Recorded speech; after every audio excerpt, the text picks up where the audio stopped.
You leave before sunrise. Behind you lies Han China. Ahead lies a journey where almost everything familiar will slowly disappear. The language, the landscape, the people, even the money used to buy your goods. Among the cargo is something extraordinarily valuable: silk. It begins with silkworms. For generations, Chinese producers had developed the complicated process of raising silkworms, feeding them mulberry leaves, and extracting extremely fine thread from their cocoons.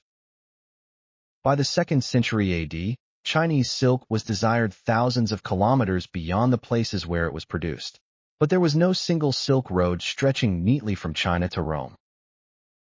And our journey begins by moving west through the Hushi corridor. The landscape gradually becomes harsher. Beyond lies the enormous Taklamakan Desert. Crossing directly through its center would be extremely dangerous. Out here, distance isn't measured only by kilometers. It is measured by water. A caravan must reach the next reliable source before its supplies disappear.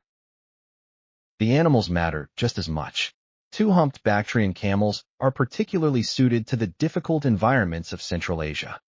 They carry cargo through conditions that can shift from intense heat to bitter cold. One afternoon, the wind begins to strengthen. Visibility falls. The caravan stops.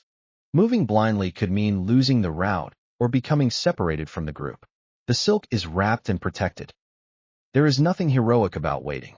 In this landscape, making the wrong decision can kill you. When the weather clears, the journey continues. Eventually, vegetation appears again. An oasis. Water transforms these isolated places into essential centers of travel and trade.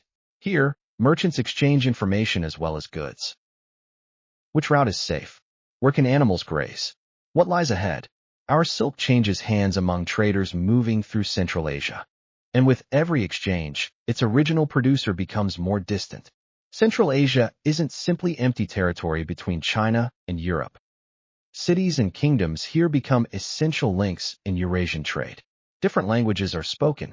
Different religions are practiced. Merchants encounter goods from places they may never visit themselves. Among the peoples who became famous for long-distance trade were the Sogdians. Our traveler continues west. Days become weeks. The mountains ahead force caravans toward particular passes. A damaged pack saddle can delay the group. An injured animal can mean abandoning cargo, and valuable goods naturally attract danger.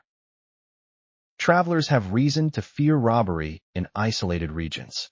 So joining other merchants provides more than company. There is safety in numbers. Eventually, our traveler reaches another trading center. This time, the silk leaves his hands. Someone else pays for it. For him, the journey of this particular piece of fabric is over. But the silk keeps moving. Another merchant carries it farther west. Then another. Eventually, it reaches networks connected to the Parthian Empire. Parthia occupies a crucial position between Central Asia and the Mediterranean world. Goods can continue through its cities toward Western markets. The silk may now have traveled for months, perhaps longer. Nobody carrying it needs to understand the entire route. That is what makes the system remarkable. Farther west lies the Mediterranean, and eventually Chinese silk reaches the Roman world. Romans knew of a distant eastern people they called the Syries, strongly associated with silk.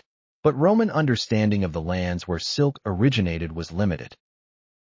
To a wealthy Roman buyer, the fabric could seem almost impossibly exotic. Roman writers complained about the appetite for expensive Eastern luxuries and the wealth leaving the empire to obtain them.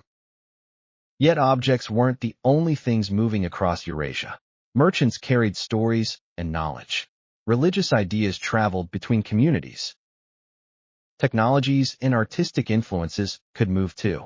These connections also carried risks. Diseases could travel between populations that had previously been separated by enormous distances. The Silk Road was therefore never simply a trade route. It was a changing network connecting human societies across Eurasia. Months after leaving China, our original traveler may already be heading home. He will never see Rome. He may never know where the silk eventually goes. And the Roman who finally touches it will never know his name. Yet for a brief moment, their lives are connected by the same object. A piece of silk, carried across deserts, protected from storms, bought and sold in unfamiliar cities, passed between people who may share neither language nor religion, until eventually it arrives in a world almost unimaginably distant from the one where its journey began. That was the Silk Road.